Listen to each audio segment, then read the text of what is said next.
Lighting doesn't have to be complicated.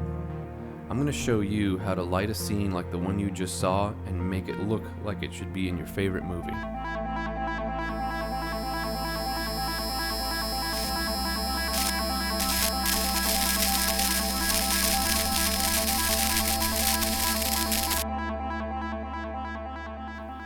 Let's get right into it. The first thing I'm usually looking for is the widest shot in my scene so I can establish the context of location that we're in. We're looking to light the space, the scene that we're in, and not necessarily the subject right off the bat to establish this wide shot. If you can light the space and not necessarily the face, then you've pretty much done half the battle already. It's always going to be easier to bring in additional lighting in later with your medium or your close-up shots if you've already done the work to establish your wide shot and get that exposure right beforehand. It basically just comes down to the convenience of being able to match your shots. If for some reason you've already shot some of your medium and close-up shots, trying to match that exposure in a wide shot, you're going to be quickly overwhelmed by the amount of light that it will usually take to do that.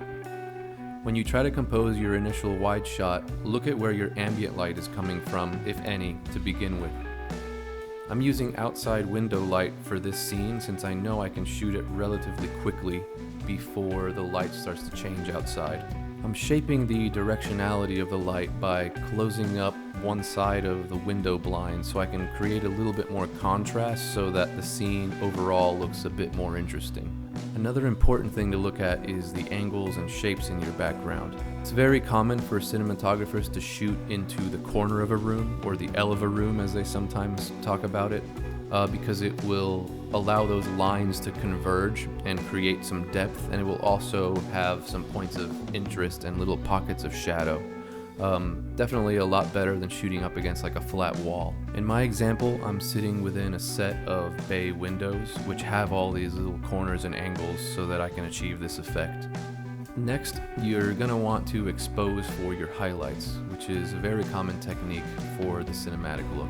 You don't want to lose too much detail in your highlights, so you're going to want to expose for your background first as sort of your base level for your scene. Then and only then should you bring in additional lights so that you can bring up the exposure on your subject to your preferred levels. If you want a silhouette, then your subject will be dark with this backlighting technique. In this example, I'm bringing in some diffusion so I can soften that light up a bit so that I can wrap it around the subject to enhance the already motivated light from outside.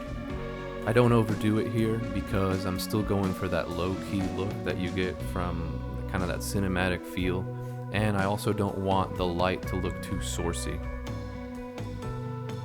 Sourcey just means that it almost looks like you're using stage lighting because your light is not matching whatever practical light is already on set. In this case, it's outside light from a window, but it could also be a lamp within your set. It sort of takes you out of the realism of the scene that you're trying to shoot. To achieve the softest light, you have to get your diffusion panel as close to the subject without being in your shot. Remember, a large light is only soft if it's close enough to your subject. When you push in closer for your tighter shots, you're going to have a lot more physical room to be able to bring in those additional lights for just that reason. You can see that a single scene like this can be shot relatively easily, even with just one light with very few complications. Let's do a quick recap of all of that. Establish your widest shot. Light the space, not the face. Shoot into the L of a room and find points of interest with shadows and contrast. Expose for your highlights. Bring in your studio lighting to bring up the subject exposure up to your desired level. If soft lighting is what your scene calls for, then bring in diffusion as close as possible. Repeat these steps with all your close-up shots. I hope this video was helpful for you. If it was, please click like. Go ahead and subscribe for more content just like this. See you next time.